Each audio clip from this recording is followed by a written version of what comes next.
Intahe Ngirakamaro TV.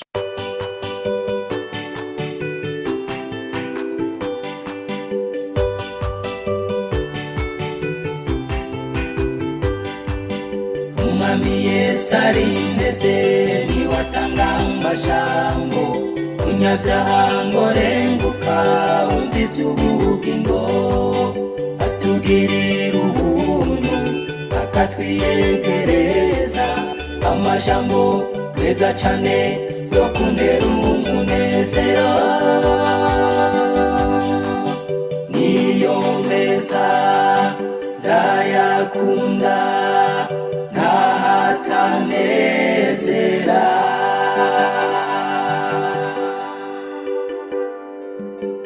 Inshuti bakunzi b'Intahe Ngirakamaro ndongeye kubaramutsa ndabahaye kaze dukurikirane igice ca 27 ca rwa rukurikirane rwa mukristokazi. Tugomba tubanze tubasangize uko mukristo yakiriwe ku mugwa Siyoni. Mukristo yari kumwe na Vyizigiro. Imbere yuko tubabwira uko mukristokazi nawe yarangije urugendo rwiwe, ndabahaye kaze rero mwiyumve kandi Imana ibahe kunguka cane. Mwami Yesu ndagushimiye ndagukengurukiye, mwezagirira bano bantu bariko baranyumviriza, ni nanje mpezagire ume kuvuga ikwiye kuvugwa, bene data batahure ivyo ugomba kubatahura mu izina ryawe rya Kristo Yesu, amen. Nuko bamaze kujabuka, bamaze gupfa, bamaze gucikana, hakurya y'urwo ruzi canke hakurya y'urupfu bahabona ba bantu babiri bakayangana bahagaze ku nkombe babarorereye. No kuvuga murazi neza ko birivuga ngo abamarayika bohoraho basagaje impande y'abamwubaha. Aha najewe ndiko ndavuga kino kiganiro hariho abamarayika bari ruhande yanje banshigikiye. Sinobabwira ngo basuku kuko sindabonesha amaso, ariko ukwizera kurabinyemeza kuko ijambo ry'Imana ryasezeranye ntiribesha.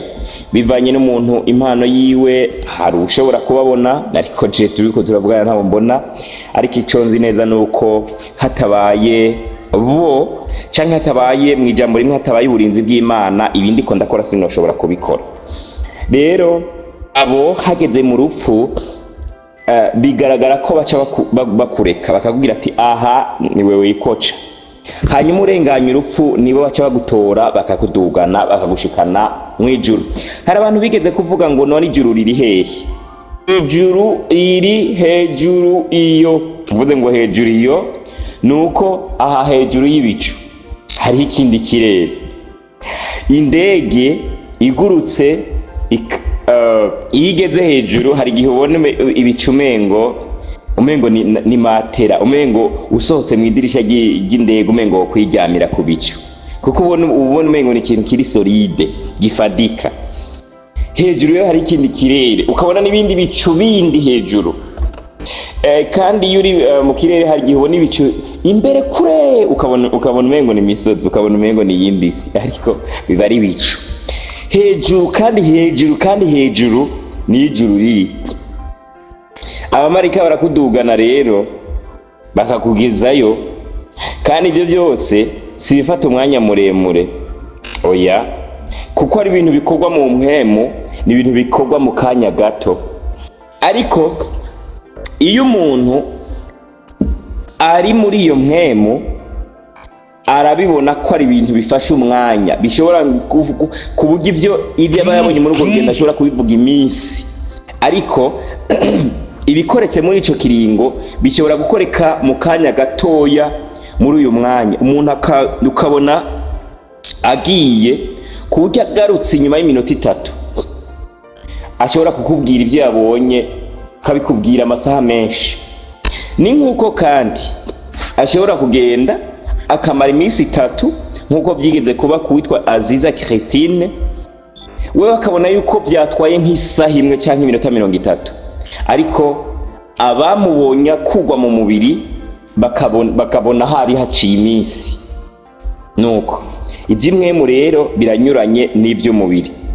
Kumbure niyumvira ko atawoshobora kubisobanura simvuze ko atawushobora kubisobanura gusumba ukunda bisobanuye bariho, ariko nawe ntiyoshobora kubivuga avec plénitude yabyo, abivugana ubwuzure bwabyo, abivuge mu buryo bwuzuye cyane.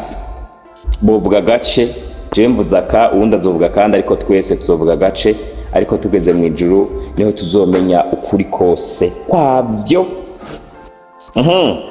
Bageze hakurya rero bacyabona baba marayika, naje ngira nzobabona ndenganya urupfu nzoce mbona bantoye. Ico gihe ho amaso yanjye azobafungutse sinka yuno munsi. Baca bababona bahagaze ku nkombe barorereye. Bajabutse abo bantu barabaramutsa, barababwira bati turi mpemu zikorera Imana, dutumwa gukora igikorwa cyo gufasha abazoragwa agakiza. Biri mu Baheburayo igice cya mbere umurongo wa 14.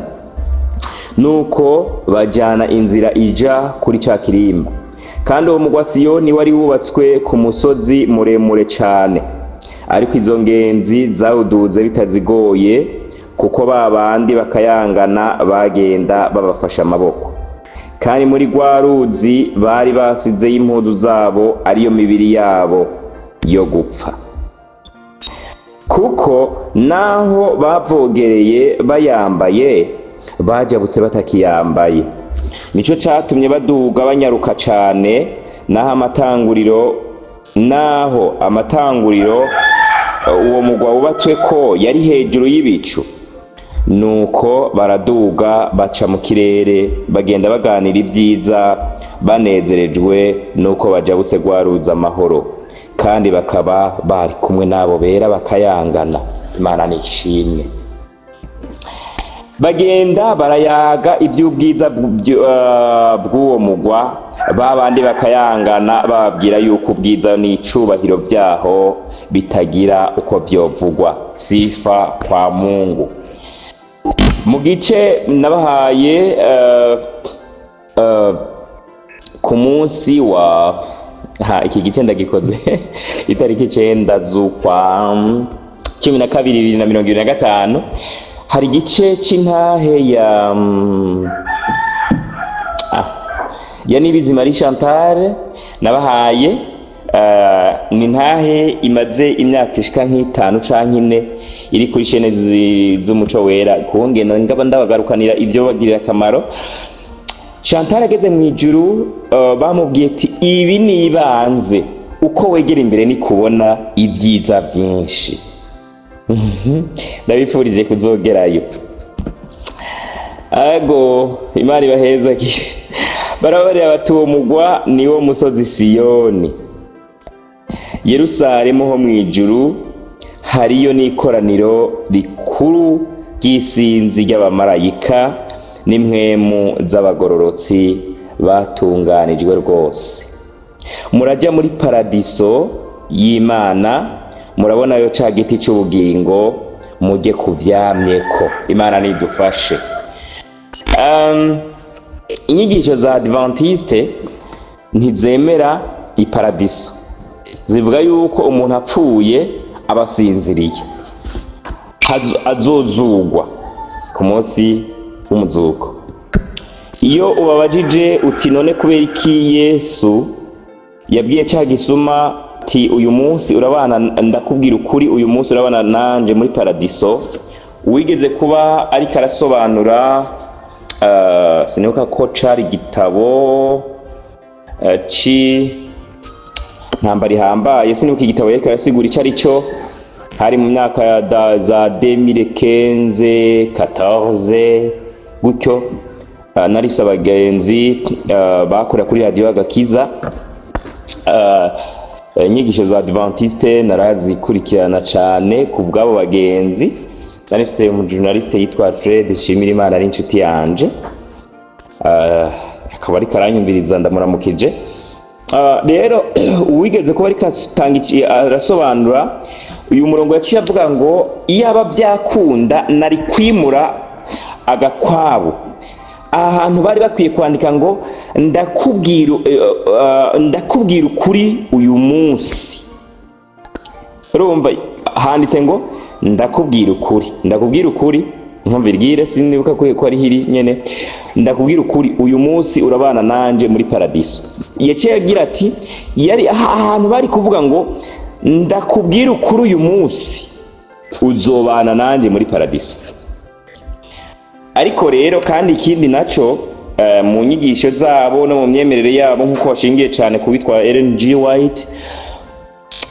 White iki gitabo nawe aracemera, ariko aho nagiye ku ndahuriza nabo, kimwe mu byatumye ntahuza nabo nuko iki gitabo c'ingenzi baracemera, ariko ntibemera yuko umuntu apfuye atajya muri paradiso. Bavuga ngo arabasinziriye nta cabona ntacagira ntabwo acajanwa muri paradiso. Iyi paradiso rero abapfuye baca bajamwo ntabwo bayemera abadventiste, ariko iki gitabo kirayemera. Niyo naciye mbona yuko ntitwahuje nyene cyane, naciye mbona yuko harimo kwivuguruza, ariko Imana ibagiriye neza. Singombye kuvuga yuko batazoja mu ijuru, ariko iyo nyigisho yabo ntabwo ari ukuri. Ego ndafise na bene data babo muri bo, kandi n'ubundi n'abandi nzoro nka bene data bizoshimisha, ariko ngombye kuvuga kuri aha naringeze.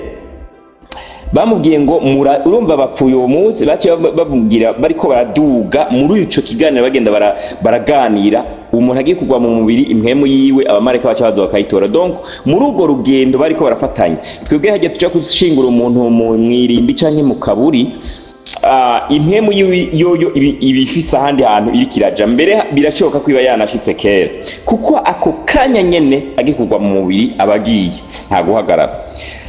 Rero murabona ko handitse ngo muraja kuri paradiso y'Imana, murabona yo ca giti cy'ubugingo mujye kuvyamyeko, nimwashikayo murahabwa impuzu zera derere, muzokwama mugendana n'umwami muganira iminsi yose y'ibihe bidashira, kandi ntimuzobonayo ibyo mwabona mukiri mw'isi, nk'umubabaro n'indwara, ibyago, urupfu, kuko ibya mbere bishize, nk'uko byanditswe mu byahishuriwe Yohana 21:4.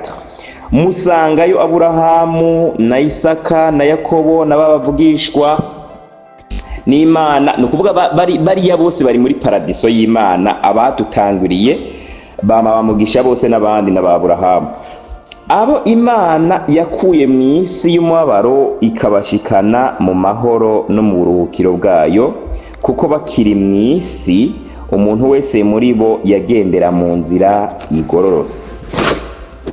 Muntegere mwumvirize ikiganiro kiryoshe. Izo ngenzi zirabaza ziti nitwashikayo biragenda bite? Naje ndumva ari jewe aka kantu gaca ndakababaza,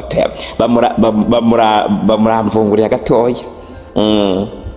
Ababo baca bavuga ngo bamuranobeza mumbwira amakuru, ego bigenda bite? Barabishira bati mushika muhabwa ibyo kubaruhura mu gishingo cy'ubutame bwanyu bwose. Haleluya. N'umunezero mu gishingo cy'umubabaro, mushika mwimbura ibyo mwabibye, ibyavuye mu gusenga kwanyu no mu mosozi yanyu no mu byo no mu byo mwababarijwe mu nzira babahora umwami. Haleluya, haleluya, Yesu nashimwe. Yemwe abariko barababazwa muhoga umwami, mwihangane. Yemwe abariko barasenga, mwihangane. Yemwe abariko barabiba ibyiza, mwihangane. Hirya y'ejo canke hirya y'ejo, igihe muzoba mukuwe mu mubiri, inzamba itaravuga ngo imanza zicibwe ngo dushike mu ijuru bwite, muzoba muraja mu paradiso. Mbega ngo bizogenda bite? Ngo nimwashika muzohabwa ibyo kubaruhura mu gishingo cy'ubutame. Haleluya. Kandi ngo muzojya ku giti cy'ubugingo. Ego kweri ngo muzogira umunezero mu gishingo c'umubabaro, ngo muzoshika mwimbura ivyo mwabivye. Ngo muzoshika mwimbura ivyo mwabivye, ibyavuye mu gusenga kwanyu no mu mosozi yanyu no mu vyo mwababajwe mu nzira babahora umwami. Ngo nimwashika muzokwambara ibitsibo by'inzahabu, kandi muzokwama munezerezwa no kuraba uwera, kuko muzomuraba ukwari. Imana nishimwe. Rero diregiteri canke dwaye w'iyo paradizo murumva ko ari Yesu. Imana nishimwe, tuzomubona. Yego, kandi muzokwama mumukorera iminsi yose, mumushima muvuza impundu, mumukengurukira ibyo yabakoreye, uwo mwakorera mukiri mw'isi, naho byabarusha kubw'intege nke z'imibiri yanyu. Ego nukuri, nka murumva ko ndiko ndavuga mu kanya usanga nasaraye narushe ariko mw'isi singombye kuvuga yuko ibindi ko ndakora bihambaye oya, ndiko ngomba kuvuga yuko agakorwa kose nakumengo karasanzwe usanga warushe, ariko Yesu azotugirira neza. Umuntu yashitse mw'ijuru, indirimbo nziza, muca muvyibuka Chantal ashitseyo bakamubwira ngo we kubera utarapfa nturagera kuzumva zino ndirimbo, akavuga ngo akitegura ngo agomba akora akantu ngo katamenyerewe ngo katamenyerewe mw'ijuru ngo simvaha ariko yasanze mw'ijuru atamanya Mariyo. Ndamuramukije n'ibizima ari Chantal, sinzi ko akiba ku Buterere. Imana yo mw'ijuru imuhezagire nimba ariko aranyumva, Imana imuha umugisha. Abamuzi baramuramutsa, ntanzi jewe ariko tumuzi ku muco wera n'umuntu ahingira akamaro. Okay. Eka nikomereze.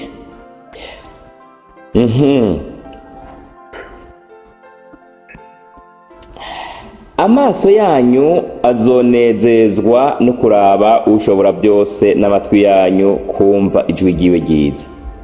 Niho muzobana n'abakunzi banyu babatanguriye kujayo. Ego, babandi batanga gupfa. Kandi abazoza hanyuma yanyu muzobakira munezerewe. Aha naje yashitse bazoca banyakira banezerewe. Amen. Aho niho muzokwambikirwa ishimwe n'icubahiro, kugira ngo muhabwe kugendanira umwami w'icubahiro aho azozira mu bicu. Tagasubiremwo. Aho niho muzokwambikirwa ishimwe n'icubahiro, kugira ngo muhabwe kuzogendanira umwami w'icubahiro aho azozira mu bicu, inzamba ziriko ziravuga aje ku mababa y'umuyaga, namwe muzozanana nawe. Haleluya. Cagihe azoba aje kuganza ingoma y'imyaka imyaka igihumbi. Ego from apana twaka dutanu, twaka ndwi, twaka batera kudeta. Yayi azoba aje. Aho niho muzokwambikirwa ubwiza n'icubahiro, kugira ngo mube abantu bari dinye yo kuzogarukana na Yesu kuri ca gihe tuzoce tuganza tutagipfa. Imana nishimwe. Ego, handitse ngo namwe muzozanana nawe aho azovyagirira ku ntebe y'imanza, namwe muzokwicarana nawe, mbere aho azocira amateka inkozi z'ibibi, ari mu bamarayika, ari mu okay, reka subiremwo. Aho azovyagirira ku ntebe y'imanza, namwe muzokwicarana nawe, mbere aho azocira amateka inkozi z'ibibi, ari mu bamarayika, ari abadayimoni, ari mu bantu, namwe muzokwarama. Ego prema, muhabwe ubucamanza kuko abansi biwe aribo bansi banyu, kandi niyasubira kumugwa muzoca mujana nawe, mubane nawe ibihe byose. Bashitse hafi y'ikirimba c'uwo mugwa, umuce w'ingabo zo mw'ijuru uza kubasanganira. Babandi babiri bakayangana, barababarira bati, aba n'abantu bakunda umwami wacu bakiri mw'isi, bagaheba byose ku bw'izina ryiwe ryera.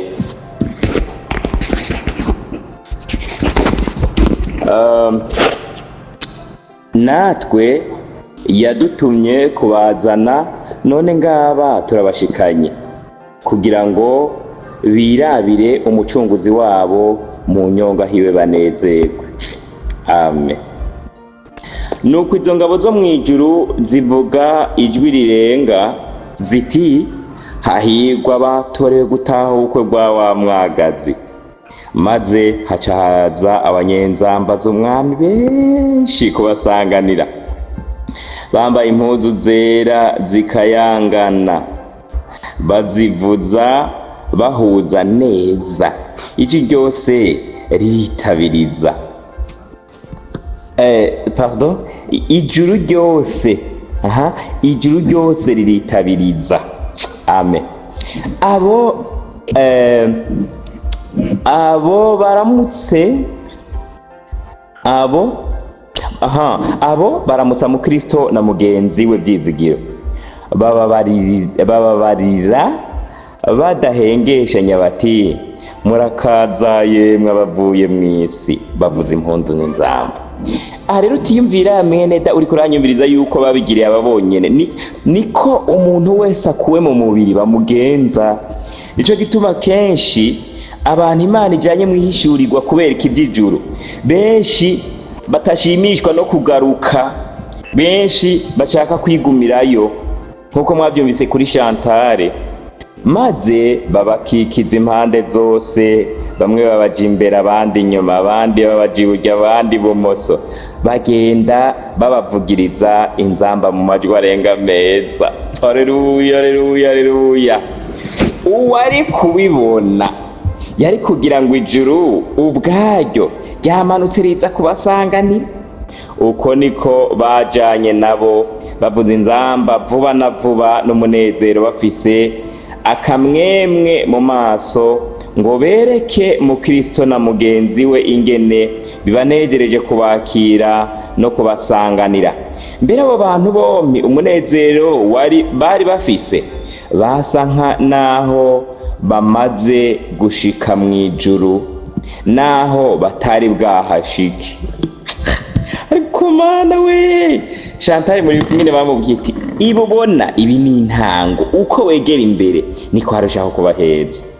Bene da, ndabipfurize kuzorangiza neza, nanje mubinyipfurize mu nsengere bene da muzoba mukoze. Ego vrema, uwo nkunda wese abinyipfurize kandi nanjye ndabibipfurize. Basa naho bamaze gushika mw'ijuru naho batari bwashike, kubwo kubona abo bamarayika no kumva inzamba zabo, aca biyumvira ngo bashitse. Kandi bari bamaze gushika aho babona uwo mugwa hafi, bumva umengo bariko baravuza ingoma z'uko bashitse amahoro, kandi baciyumvira ingene bazoba aho hantu ibihe byose, n'ingene bazobana n'abagororotsi. Imitima yabo yuzuye umunezero utovugwa utokwandikwa. Nuko bashika kuri ico kirimba, bashitseho babona ivyanditswe hejuru kuri ico kirimba, vyanditswe mu nyuguti z'izahabu ngo, hahirwa abamesura imvune zabo kugira ngo babone kwegera ca giti c'ubugingo, kandi bace mu kirimba bashike kuri uyu mugwa. Ayo majambo munayazi mu vyashuriwe Yohana 22:14. Ndota babandi bakayangana bababarira kuramukiriza kuri ico kirimba, bararamutsa. Abantu babarungurukira hejuru y'ikirimba bati, nibo Enoke na Mose na Eliya n'abandi. Abagabo bari bakaze kumva. Enoke na Mose na Eliya, abagabo mw'ijuru bafise personalite y'ikirenga ngira. Ariko sorry, uw'ikirenga ni Yesu, nako ni Data. Amen. Bamwe bakayangana barababarira bati, izi ngenzi zakuwe mu gisagara c'imahonero n'urukundo zakunze umwami nyene umugwa, maze izo ngenzi zibaha ivyete vyazo, ibyo zahawe zigitangura urugendo, babishira umwami.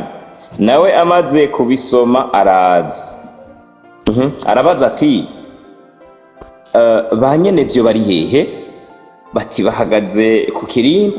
Acavuga ko babugururira, ati kugira ngo ngo ihanga rigororoka rikitondera iby'ukuri rishike. Ndota bompi baca muri ico kirimba,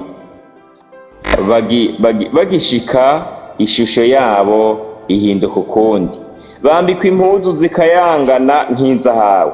Haza abandi barabasanganira, babaha inanga zo gushimisha Imana n'ibitsibo ngo bibe ikimenyetso c'icubahiro. Numva bongera kuvuza ingoma kuri uwo mugwa, bazivuza zihurira kubw'umunezero, babarira izo ngenzi bati nimwinjire mu munezero wa shobuja. Haleluya. Kandi numva izo ngenzi ubwazo ziririmbisha ijwi rirenga ziti ibyagiye ku ntebe n'umwagazi w'intama, umugisha ubu wabo n'icubahiro no guhimbazwa n'ububasha ibihe bitazoshira. Amena. Bamaze kugurura ikirimba kugira ngo abo bantu bashike, mbakurikiza amaso mbona uwo mugwa wose uciribatsi. Yesu, Yohani buri yari yaciye akora akantu muri se twita ngo no kugeta, canke kugigete, kurunguruka, kwacara bakurikiza amaso. Mbona uwo mugwa wose uciribatsi nk'izuba, irango ryaho ryari canke mu rwinjiriro haho ngo ryari inzahabu nziza. Mu muryango mu rwinjiriro ngo yari inzahabu nziza.